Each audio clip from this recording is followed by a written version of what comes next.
အားလုံးပဲမင်္ဂလာပါကျွန်တော်တို့ဒီစုရန်ကုန် channel ရဲ့ပြန်လည်ကြိုဆိုလိုက်ပါတယ်ဒီကနေ့ကျွန်တော်တင်နန်းကျောင်းတစ်ခုနဲ့မိတ်ဆက်ပေးသွားမှာပဲဖြစ်ပါတယ်အဲ့ဒီတင်နန်းကျောင်းကတော့ရန်ကုန်မြို့အင်းစိန်လမ်းမပေါ်ခဝက်ကျန်ပတ်နိုင်ရှိမှရှိရဲ့ IKO မာဆူရှိမရဲ့ brand ခွဲတစ်ခုဖြစ်တဲ့မြန်မာကျိုးရှင်ကာရာတေတင်နန်းကျောင်းပဲဖြစ်ပါတယ်ဒီတင်နန်းကျောင်းဖြစ်ပေါ်လာပုံနဲ့ဒီတင်နန်းကျောင်းမှာတင်နန်းသားတွေဘယ်လိုလေ့ကျင့်သင်ကြားနေရဆိုတာကိုကျွန်တော်တို့ရိုက်ကူးတင်ဆက်ပေးသွားမှာပဲဖြစ်ပါတယ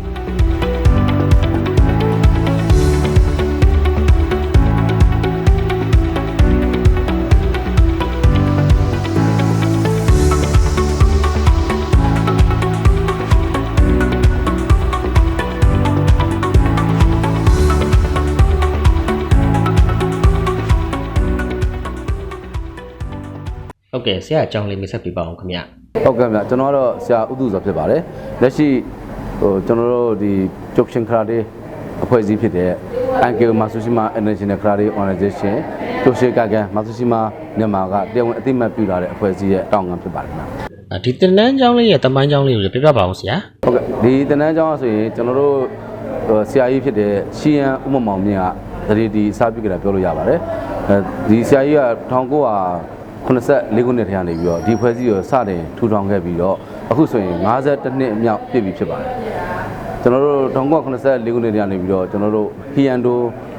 ခရာတေနဲ့ရိုးရလက်နက်များသင်တန်းဆိုပြီးတော့စတင်ဖွဲ့စည်းတည်ထောင်ပြီးတဲ့နောက်ပိုင်းမှာကျွန်တော်တို့က1986ခုနှစ်မှာအာကာညွှန်ကြားမှုဘုံမူကြီးအောင်နေပြီးတော့ခရာတေတို့အဖွဲ့ချုပ်ပေါ်ပေါရေးအတွက်ကိုကျွန်တော်တို့အသင်း21သင်းခေါ်ယူပြီးတော့စတင်ဖွဲ့စည်းထိခဲ့ပါတယ်အားနေပြီးတော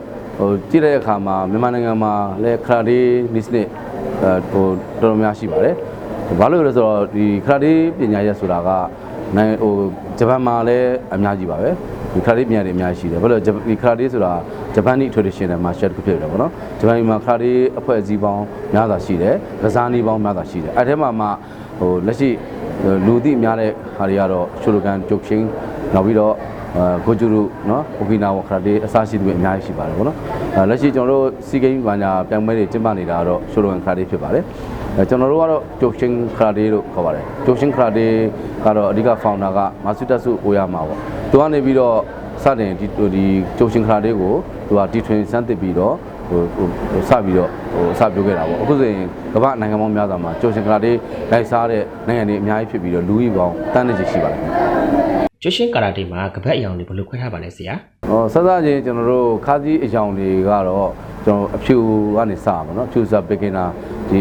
ီအဖြူမှာအခြေခံစပြီးတော့ကျွန်တော်တို့စတင်ရပြီးတော့အဖြူကနေပြီးတော့အနီပြီးတော့အနီရောင်ပြောင်းပြီးတော့အနီရောင်ဒီဂရီပြီးရင်အပြာဒီဂရီရှိတယ်အဝါဒီဂရီအစိမ့်ဒီအညိုဒီဂရီအညိုဒီဖြစ်သွားပြီဆိုရင်တော့ကျွန်တော်တို့ကခါးစည်းနဲ့ဖြည့်ဖို့တစ်နှစ်စောင့်ပါတယ်အဲ့အညိုဒီဂရီမှာကျွန်တော်ခါးစည်းနဲ့ဖြည့်ဖို့ကိုကျွန်တော်တို့ကဟိုးအဖြူကနေစပြီးတော့တင်ကြားခဲ့တဲ့ဟာတွေအားလုံးကိုပြန်လည်ပြီးတော့အကုန်အစဆုံးပြန်လေ့ကျင့်ရတယ်ပြန်လေ့ကျင့်ပြီးပြန်ပြီးတော့ revision ပြန်ရတယ်တေချာပိုင်နံကိုလုပ်ပြီးတော့မှသူ့ရဲ့သင်တန်းသတ်မှတ်ထားတဲ့သင်တန်းခေါ်ခြင်းပြည့်ပြီဆိုတော့မှကျွန်တော်တို့ကခါးစည်းအနက်ကိုစစ်ပေးပါတယ်ကျွန်တော်ခါးစည်းအဖြူကနေပြီးတော့ခါးစည်းအညိုဒီဂရီရောက်တဲ့အထိကိုမြန်မာနိုင်ငံမှာရှိတဲ့မြန်မာနိုင်ငံမှာမြန်မာပဲပတ်ပေးတယ်ပေါ့နော်မြန်မာထုတ်တဲ့ကပတ်ပတ်ပေးတယ်ပေါ့ဒီကထုတ်တဲ့ကပတ်ပတ်ပေးတယ်ခါးစည်းအနက်ရောက်ပြီဆိုတော့လည်းကျွန်တော်တို့ကခါးစည်းအနက်ကိုကျွန်တော်တို့ဥက္ခရာနဲ့ကျွန်တော်တို့မှာရှိတဲ့ခါးစည်းနဲ့စီနီယာဆရာတွေကနေပြီးတော့ဒီ main တို့ကျော်မှာလာရောက်ဖြည့်ဆို့ရပါတယ်မင်းတို့ဒီမှာလောက်ဖြစ်ဆိုပါတယ်ဖြစ်ဆိုပြီးတော့အောင်မြင်တဲ့လူတွေကိုကျွန်တော်တို့ကဂျပန်နိုင်ငံမှာရှိတဲ့ကျွန်တော်တို့ရဲ့ president ယိုရှိကာဇူမာသူရှိမစီကို report ပို့ပါတယ်သူစီမှာကျွန်တော်စင်းတင် register သွင်းပြီးတော့မှသူကနေပြီးတော့ချီးမြှောက်တဲ့ချီးမြှင့်တဲ့ကပတ်နဲ့ certificate ကိုကျွန်တော်တို့ယူရပါတယ်ပတ်ရပါတယ်ပြောချင်တာခါးစည်းနဲ့ကိုကျွန်တော်တို့ကိုယ်တိုင်စစ်ခွင့်ရှိပေမဲ့ကျွန်တော်တို့ပေးခွင့်မရှိပါဘူးကျွန်တော်တို့ president ကျွန်တော်တို့အဖွဲ့ချုပ်ကိုတင်ပြပါတယ်ကျွန်တော်တို့ရဲ့ home တင်ပြပါတယ်အဲ့ဒီမှာခါးစည်းအနက်ကိုစပေးတော့ပတ်ရတယ်အဲ့မှာခါးစည်းနဲ့ပြပြီဆိုရင်ရှိုးတန်လို့ခေါ်တဲ့ first time ပေါ့နော် first time ဆိုအရေးလေးတည်းပေါ့ဒီလိုအရေးလေးတည်းရတယ်အဲ့ဒီရနေမှာကျွန်တော်ကနေတော့ second time third time fourth time fifth time အဲ့လိုအဆင့်တွေဖြည့်သွားပါတယ်တကဘာလုံးမှာအမြင့်ဆုံးခါးစည်းကပတ်ကဘယ်လောက်ရှိနိုင်မလဲဆရာလက်ရှိခါးစည်းအဆင့်ကခုနလိုအဖြူကနေစပြီးတော့ကျွန်တော်တို့ကအညိုဒီဂရီပြီးသွားရင်ခါးစည်းအနက်ဖြည့်ဖို့တော့ကိုဟိုးအဖြူကနေပြီးတော့အညိုဒီဂရီတွေကိုအစာဆုံးပြန်ပြီးလေ့ကျင့်ရပြီးတော့ပြန်ပိုင်နိုင်လို့ပြီးတော့မှသင်တန်းခေါ်ခြင်းပြည့်ပြီးတဲ့လူတွေခါးစည်းနဲ့စစ်ပေးတယ်ခါးစည်းနဲ့စစ်ပြီးတဲ့လူတွေကဂျပန်နိုင်ငံအသိအမှတ်ပြုပြီးတော့ certificate နဲ့ခါးစည်းနဲ့ကိုဂျပန်ကနေချီးမြှင့်တဲ့ဟာကိုကျွန်တော်တို့ဒီ main တို့ကျော်မှာလာရောက်ပြီးတော့လူကိုယ်တိုင်လာရောက်ပြီးတော့တက်ယူရပါတယ်အဲ့ဒါပြီးတော့ဆက်လက်သင်ကြားခြင်းလေ့ကျင့်ခြင်းတွေကနေအတူပဲသွားလဲဆိုတော့second hand တက်တန်ဖို့တန်ဆိုပြီးတော့အစစ်စစ်အရေးလေးယူရတာပေါ့နော်အဲ့ဒီအစစ်စစ်ယူရတဲ့ပုံမှာကျွန်တော်တို့လက်ရှိ founder ဖြစ်တဲ့ဆိုဆိုင်မာစတာစုအိုယာမာဆိုရင်သူကိုယ်တိုင်တန်းတန်လို့ခေါ်တဲ့အရစ်စေရပါတဲ့ဟိုဆောင်းမဖြည့်ဆိုထားပြီးတော့သူကိုယ်တိုင်ဖြည့်ပြီးတော့သူကယူထားရှိတယ်ပေါ့နော်ဆရာကြီးမာစတာစုအိုယာမာဒီတန်းတန်ကိုကြော်လွန်ပြီးတော့ဆရာကြီးရဲ့တပိတ်တာဘယ်သူမှမယူပါဘူး။ဘာလို့အားလုံးကတော့9တန်မှနေရက်ပြီးတော့ဆရာကြီးကိုခါရထားပြီးတော့9တန်ထိပဲဟိုရှိကြတယ်ပေါ့နော်။လက်ရှိကျွန်တော်တို့မြန်မာနိုင်ငံအနေနဲ့ပြောမှဆိုရင်တော့ကျွန်တော်တို့ဟိုဒီမြန်မာနိုင်ငံကျိုရှင်ခရာတေးဖောင်နာဖြစ်တဲ့ဟိုစီယန်ဥမမောင်မရဆိုရင် fit တန်ပေါ့နော်ရှီဟန်ပေါ့နော် fit တန်ကျွန်တော်ကတော့လက်ရှိကတော့ 4 တန်ပါကျွန်တော်ဒီမြန်မာနိုင်ငံမှာဒီဆရာကြီးမောင်မြေတင်တန်းကျောင်းမှာဆိုရင် 4 တန်ခါးစီးနဲ့အပေါင်းများများစွာလည်းရှိတယ်စက္ကန့်တန်တက်တန်နောက်ပြီးတော့ fat တန်အများကြီးရှိပါတယ်ဟုတ်လက်ရှိကျွန်တော်ကလည်း 4 တန်ပတ်ထားပါတယ်လက်ရှိတင်နန်းကျောင်းမှာဆရာဘယ်နှယောက်နဲ့တင် जा ပေးနေလဲဆိုတာပြပြပေးပါအောင်ဆရာတင်နန်းကိုဘယ်ရက်တွေမှာဖွင့်မှတယ်လဲဆရာလောလောဆယ်ဒီကျွန်တော်တို့မြန်မာနိုင်ငံရဲ့အဓိက main ဒိုဂျိုဖြစ်တဲ့ခွဲချံတင်နန်းကျောင်းမှာတော့ကျွန်တော်တို့တင်နန်းသားအင်အားအရန်များတယ်ဆရာရန်လည်းရှိပါတယ်တင်နန်းသားတွေရန်များလာတဲ့ခါကျတော့ကျွန်တော်အချိန်တွေအများကြီးခွဲပြီးတော့ဖွင့်နေထားရပါတယ်တင်နန်းချိန်တွေအချိန်တွေအများကြီးရှိပါတယ်ဥပမာပြကျွန်တော်တို့တနင်္လာဗုဒ္ဓဟူးတောက်ကြဆိုရင်မနက်တစ်ချိန်ညနေချိန်ရှိပါတယ်နောက်ပြီးတော့စနေတွင်းနေဆိုရင်မနက်တစ်ချိန်ညနေတစ်ချိန်ရှိပါတယ်ကျန်တဲ့အချို့ရက်တွေကတော့ကျွန်တော်တို့ခါစီနက်တွေခါစီအညိုတွေစူပေါင်းကစားကြပါတယ်တင်နန်းချိန်ကတော့ကျွန်တော်တို့တစ်ခေါက်ကစားမယ်ဆိုရင်တော့ပုံမှန်ပြကျွန်တော်တို့ကျုပ်ရှင်ခရာတေး training အနေနဲ့ပြောမှဆိုရင်တော့တင်နန်းချိန်ဒီ3နိုင်ကစားမှပြည့်စုံပါတယ်ဒါပေမဲ့အခုခေတ်ကာလအရကျွန်တော်တို့ဟိုချိန်တွေကအရန်ရှားပါလာတယ်တွိုင်းလိုက်ခက်ခဲတာတွေလူငယ်တွေကပညာရေးတွေဒီပိုင်းစားနေဆိုတော့အချိန်အပြည့်ကျွန်တော်တို့က2နိုင်လောက်ပဲလက်ရှိကစားကြတယ်ပေါ့နော်ဟိုတကယ်ဆိုတော့3နိုင်လောက်ကစားမှပြည့်စုံတာပါ2နိုင်လောက်ကစားကြပါတယ်တင်နန်းချိန်တိုင်းဒီ2နိုင်ကြာပါတယ်တင်နန်းခွဲပေါင်းလည်းအများကြီးဖွင့်တာပါလက်ရှိပြိုင်ပွဲပေါင်းဘယ်လောက်ကျင်းပထားပြီးပြီလဲဆရာကျွန်တော်တို့ဟိုဆရာကြီးရှမ်းမော်မရှိတွေက1994ခုနှစ်တည်းကနေပြီးတော့ဟီယန်ဒိုဆိုတဲ့အမည်နဲ့ပြိုင်ပွဲပေါင်းများစွာဟိုပြုလုပ်အောင်မြင်စွာကျင်းပပေးစီခဲ့ပါတယ်ဆရာကြီးဂျုတ်ရှင်ခရာဒေဟိုအင်္ဂိုမာသူရှိမမြန်မာတောင်ဝန်ခံဖြစ်ဆက်လက်တောင်ထမ်းထားပြီးတော့အင်္ဂိုမာသူရှိမမြန်မာရဲ့အောက်ကနေပြီးတော့မာသူရှိမကပ်ဆိုပြီးတော့ကျွန်တော်တို့ကနှစ်စဉ်ကျင်းပခဲ့တာအခုဆိုရင်10ကြိမ်မြောက်ရှိနေပါပြီ။နောက်ပြီးခဲ့တဲ့နှစ်ကဆိုရင်လည်းကျွန်တော်တို့250ပြည့်ရွှေတုပြိုင်ပွဲကိုလည်းအောင်မြင်သွားကျင်းပပေးစီခဲ့ပါတယ်။မကြတဲ့ခင်ကလည်းကျွန်တော်တို့ပဲခူးမြို့ပဲခူးတိုင်းမှာရှိတဲ့ဟိုခရာတေးတင်နန်းကျောင်းတစ်ခုမှာသွားပြီးတော့ပဲခူးမြို့ပဲခူးတိုင်းရဲ့ပထမဦးဆုံးခရာတေးစွမ်းရည်ပြပွဲကျင်းပခဲ့ပြီးပါတယ်။နွေရာသီကျောင်းပိတ်ရဲ့တင်နန်းတွေကိုဖွင့်လာဆရာအသက်ဘယ်လောက်ကစပြီးသင်ကြားလို့ရပါတယ်လဲဆရာကျွန်တော်ဒီကလေးတွေအားလုံးကျောင်းစာသင်ချိန်တွေပြီးသွားလို့နွေရာသီကျောင်းပိတ်ရမှာလဲနွေရာသီဟိုတင်နန်းကျောင်းဆိုပြီးတော့ကျွန်တော်တို့အသီးသန့်ဖွင့်ပေးတာရှိပါတယ်ကလေးတွေအဖြစ်တော့ဟိုကျွန်တော်သတ်မှတ်ထားတော့10နှစ်ကနေစပြီးတော့ကစားခွင့်ပြုလာပါတယ်။ရန်ကျတော့10နှစ်မှဘာလို့ကစားခွင့်လဲဆိုတော့ကလေးတွေရဲ့မှတ်ဉာဏ်အားနဲ့လုံနိုင်စမ်းအောင်ကျင်း10နှစ်ဆိုရင်တော့သင်လို့ပိုကောင်းတာပေါ့နော်။ဒါတချို့ရဲ့ကျောင်းသားမိဘတွေရဲ့ဟိုတောင်းဆိုမှုရကျွန်တော်10နှစ်နဲ့လက်ခံလိုက်ရတယ်ရှိတယ်။ချို့ကြောင့်လည်းလူကောင်ထွားတယ်နိုင်နိုင်ဆိုတော့လက်ခံပေးလိုက်ပါတယ်။ရန်ကျတော့10နှစ်ကစပြီးတော့ကျွန်တော်လေးလာကစားလို့ရပါတယ်။ဘာဖြစ်လို့ကျိုရှင်ခရာဒေးဒီစနစ်ကဆိုရင်တော့နည်းနည်းဘယ်ဟာကိုသွားလဲဆိုတော့ full contact နောက်တောင်းပေါ့နော်။အလဲထိုးအလဲကန်စနစ်ကိုသွားရတယ်။ကျွန်တော်တို့သင်ကြားတဲ့အပိုင်းမှာဆိုရင်ကျွန်တော်3မှတ်ရှိပါတယ် physically strong mentally strong ပေါ့နော်ပြီးတော့ကျွန်တော်အဲ့ဒါကိုအဓိကသွားတယ်အဲ့တော့ physical mentally ကိုကျွန်တော်သွားခါမှာ physical နဲ့ပတ်သက်လို့ကျန်းမာကြံ့ခံအောင်သင်တဲ့အခါမှာနည်းနည်း training နည်းနည်းပြင်းတာလေးပါပါတယ်အဲ့တော့အဖြစ်ဖြစ်ချင်းကျွန်တော်ဆွဲခေါ်ပြီးတော့ခါတိဖြူအားစပြီးတော့တစ်စင်ချင်းသူတို့ဆွဲခေါ်ပြီးတော့သင်သွားတာပေါ့လူငယ်တွေအနေနဲ့ဒီကုခန့်ပညာကိုဘာကြောင့်သင်ကြားသင့်ပါတယ်လဲဆရာကျွန်တော်တို့ရင်းလို့ရှင်းပြောရင်တော့ခရာတေးကစားနေရဆိုရင်ဖြစ်အားကစားဆိုရင်လည်းဟုတ်တယ် self defense ပေါ့မိမိကိုမိမိကာကွယ်တာဆိုရင်လည်းဟုတ်ပါတယ်ကျွန်တော်ကအားစားတစ်ဖက်ကိုယ့်ကိုကာကွယ်တာတစ်ဖက်ပေါ့နော်အားစားသိတိုင်မဟုတ်ပါဘူးအဲ့တော့ဘာဖြစ်ခေလူငယ်တွေကျွန်တော်တို့တွေဒီဘဝတစ်ချောင်းမှာခရာတေးကစားခြင်းအဖြစ်ရနိုင်တဲ့အကျိုးကျေးဇူးတွေအများကြီးရှိပါတယ်ဘာလို့အဲ့လိုပြောလဲဆိုတော့ကျွန်တော်တို့ခရာတေးတင်တဲ့အခါမှာကျွန်တော်တို့ကရည်ရွယ်ချက်တွေရှိပါတယ်အမလေးကျမ်းမာရေးကိုခန္ဓာကြံ့ခိုင်တဲ့စိတ်ကနောက်ပြီးတော့ကျင့်စာရိတ်ကလူတဲ့အအောင်စိတ်ငြိမ်ခြင်းတည်ခြင်းငြိမ်းချမ်းမှုရည်မိကိုမိမိကာကွယ်ရဖြစ်တယ်ပေါ့နော်အဲ့လိုအချက်လေးချက်ပြောပြတော့ခရီးတိုင်းစားဖြစ်ပါတယ်ပြီးတော့ခရီးတင်တဲ့မှာကျွန်တော်ဗားရင်သင်ပေးရတယ်သင်ပေးတယ်ဆိုတော့သူတို့ရဲ့ခန္ဓာကိုယ်ကြီးကြံ့ခိုင်အောင်သင်ပေးတယ်သူတို့ယုံကြည်မှုတွေရှိတာအောင်ပြည့်နေရှိအောင်သင်ပေးတယ်နောက်အသိဖွဲ့စစ်တဲ့လုံဆောင်တက်လာအောင်သင်ပေးတယ်နောက်ပြီးမှရဲ့စီကံလိုက်နာမှု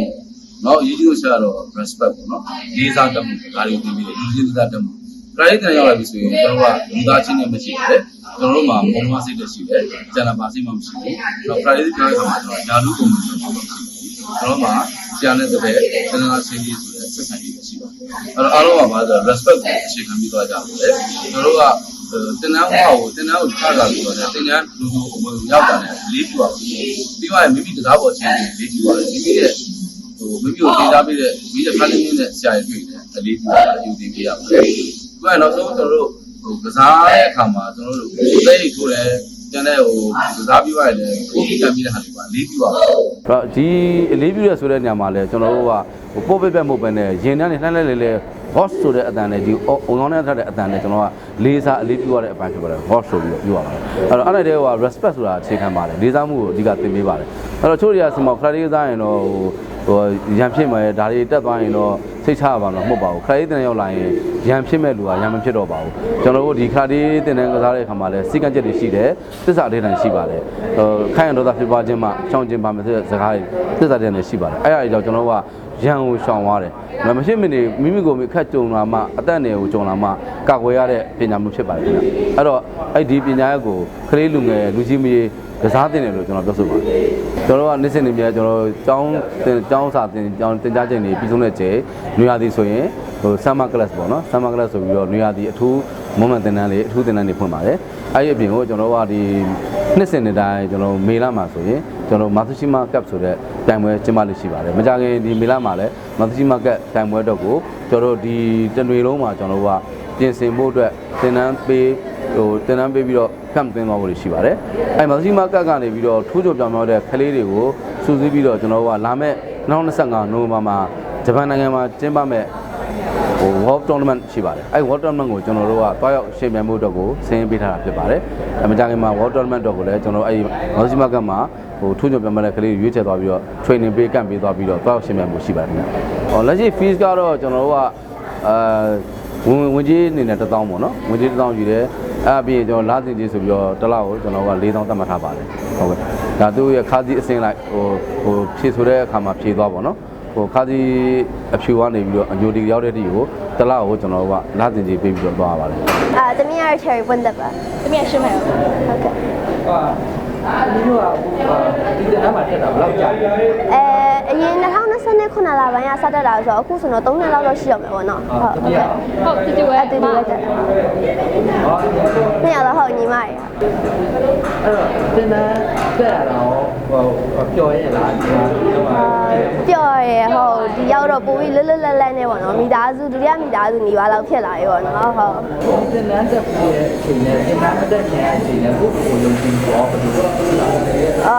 အဲ့တိတိတတာကွာချားရပေါ့နော်တင်တန်းမတက်ခင်တော့ကျတော့လူရှိချပြဖို့တွေရောအဲ့လိုမမရက်တီကိုကြောက်ရွံ့နိုင်ရှိရပေါ့နော်ဒီရောက်ပြီးတဲ့အချိန်မှာဟို confidence level ဒါကတက်သွားတယ်ပေါ့ဟုတ်ပြီးတော့ကိုလုံနိုင်တယ်ပေါ့ဆိုရဲစိတ်တွေပို့ပြီးတော့တိုးတက်လာတယ်ပေါ့ဒီမှာပြန်ပွဲတွေအများကြီးရှိတယ်တော့ဒီလိုကတော့ပြန်ပွဲတွေပြန်ပွဲက2ခု3ခုဩသူကတော့2ခုပေါ့တမီးကတော့3ခုဝင်ထားတယ်ပေါ့နော်ဟုတ်စုတွေပါရောရခဲ့တယ်ဟိုကူမီတေး2ခုမှာတော့မရခဲ့ဘူးเนาะအခုခါတာပြိုင်ပွဲမှာတော့ group နဲ့တတိယဆုဒါပေါ့ solo နဲ့တတိယဆုတစ်ခု2ခုရခဲ့တင်တန်းမှာဘယ်လောက်ကြာစောက်တမီးကတော့အမဲလောက်ထိရအောင်လို့ပေါ့နော်ဒါတော့မှန်းထားဟုတ်တမီးကတော့အချိန်နေရပေါ့စာရင်းဆိုတော့ဒါပေမဲ့ပြန်တော့လာအောင်ပါပါဒီရောဟုတ်ကဲ့ပါ